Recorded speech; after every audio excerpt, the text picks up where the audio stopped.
Tentunya anime. Anime, manga, game. Anime, ya musik, dan juga mungkin game. Manga, anime, game. Titik. Pertama kali gue suka anime, manga, dan game.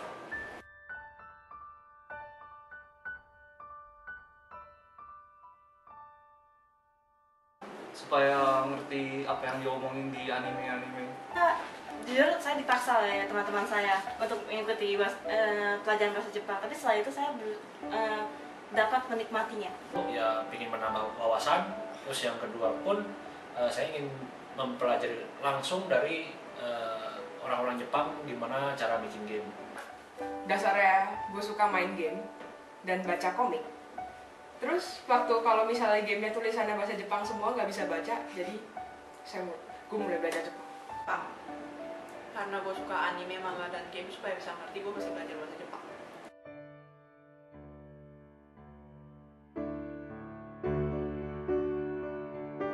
Sebenarnya pertama kali dikasih tahu sama temen, jadi ya datangnya ke Osaka. Ketika SMA, Inoue Sensei pernah datang ke sekolah saya dan memperkenalkan sekolah EBK ini. Satu, mungkin ya nggak tahan dingin. Yang kedua, ya dikenalin sama guru dari Indonesia, itu Osaka lebih baik. Dikenalin sama guru les bahasa Jepang di Jakarta untuk sekolah di OBK ini.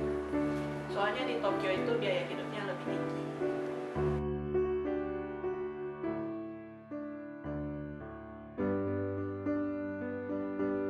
Bahasa Jepang benar-benar dari nol. Sekarang ya udah bisa nonton anime yang benar-benar raw gitu. Pas lagi sebelum datang ke sini, saya sudah mendapatkan N3 dan sekarang saya sudah mendapatkan N1. Ya mungkin juga level Nihongo Shikkennya N5. Untuk sekarang sih udah jauh banget lebih baik.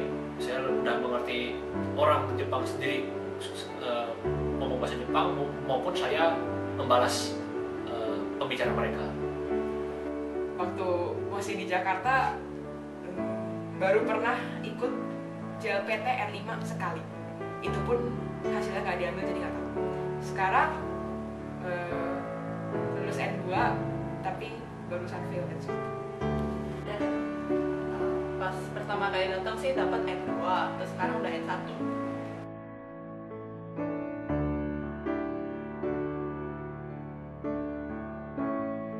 Kira satu bulan lah mungkin. 1 bulan.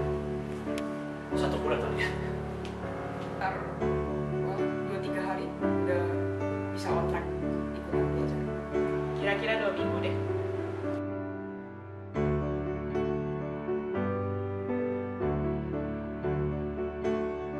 Kerjanya sih di restoran Jepang gitu. Yang nyuci piring ya sejam 850 yen. Saya sekarang sedang bekerja di toko takoyaki dan gaji saya 900 yen per jam. Saya bekerja di restoran, saya bekerja sebagai pencuci piring, Ariba. Untuk pendapatan sih 850 yen per jam. Gue pernah arubaito di toko crab di Osaka sini. Nah, ya kerjanya ya berhubung toko crab, jadi ya bikin crab. Sekarang gue lagi kerja di Komini sebagai staffnya. Gaji per jamnya 800 yen.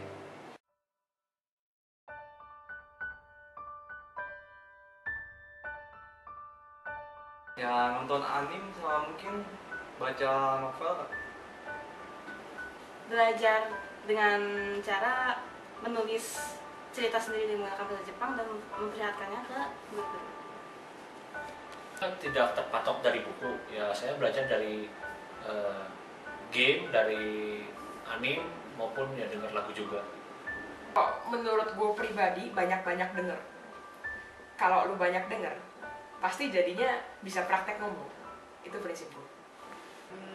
Kalau grammar kanji sih belajarnya dari catatan guru, tapi lebih banyak sebenarnya belajar dari game, novel, komik, dan lain-lain.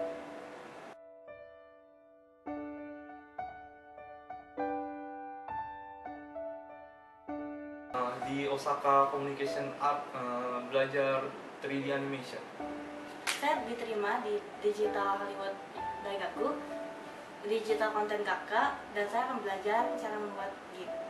Saya di Jepang ngambil Daigakuin itu S2 di Digital Hollywood di Osaka dengan jurusan graphic design, itu bagian kreatif di Indonesia tuh seperti DKV.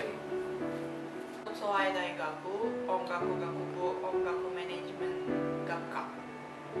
Di situ tuh belajar composing, buat video, dasar-dasarnya lagu. Pokoknya secara keseluruhannya musik dan bisnis ekonominya juga.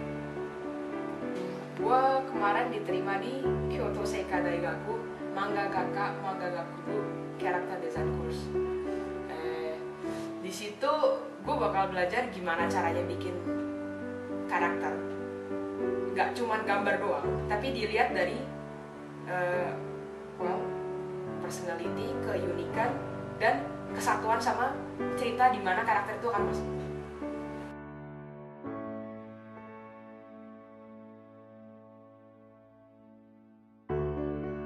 Pertama kali juga tahunya dari teman. Habis itu tesnya itu ada tes bahasa Jepang sedikit sama wawancara. Selama persiapannya saya bantuin kita latihan wawancara dan ngurus-ngurus dokumen yang lain-lain.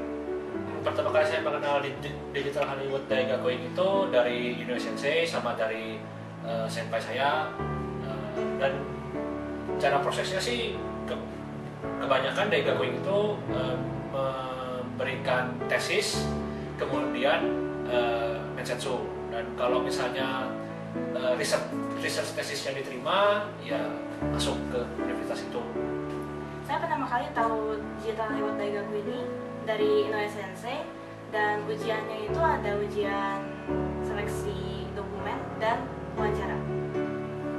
Jujur aja gue nggak pernah mikir mau masuk Kyoto Seika Daigaku itu dari Jakarta. Gue pertama tahu dari Jaso. Terus karena tertarik diskusi ke Inoue Sensei, habis itu ngurusin dokumen segala macamnya, terus latihan interview karena memang ada interview tesnya. Terus pas tes itu ya karena karakter design jadi bikin karakter. Pertama gue tahu Soai Daigaku dari Inoue Sensei dikenalin.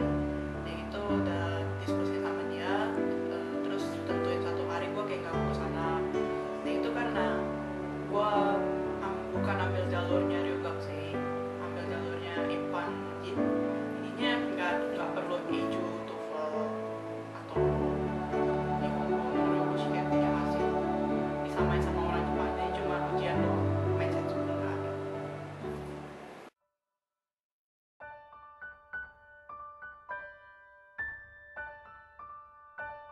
Kerja di perusahaan anime-anime Jepang. Sih saya ingin kerja di perusahaan Jepang, ya rencana sih pengen kerja di Capcom, Square Enix, dan ya perusahaan game lainnya atau enggak perusahaan anime. Saya ingin bekerja di perusahaan game di Jepang. Kalian kalau yang main game pasti tahu Final Fantasy, pasti tahu Square Enix, dan gue punya target untuk masuk Square Enix. Kalau bisa sih pengen tetap di Jepang kerja sebagai komposer.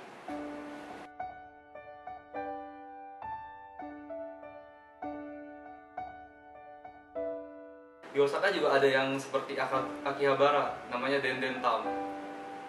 Osaka itu menarik, kebudayaannya pun oke. Kemudian untuk belajar sih yang pasti niat, jangan menyerah. Kemudian ya pokoknya keep moving forward. Hal yang penting dalam belajar bahasa Jepang adalah untuk menikmati pelajaran itu sendiri. Mumpung kalian ada kesempatan buat belajar di Jepang, pakai kesempatan itu dengan baik, udah nggak usah mikir, datang aja. Pokoknya datang dulu aja.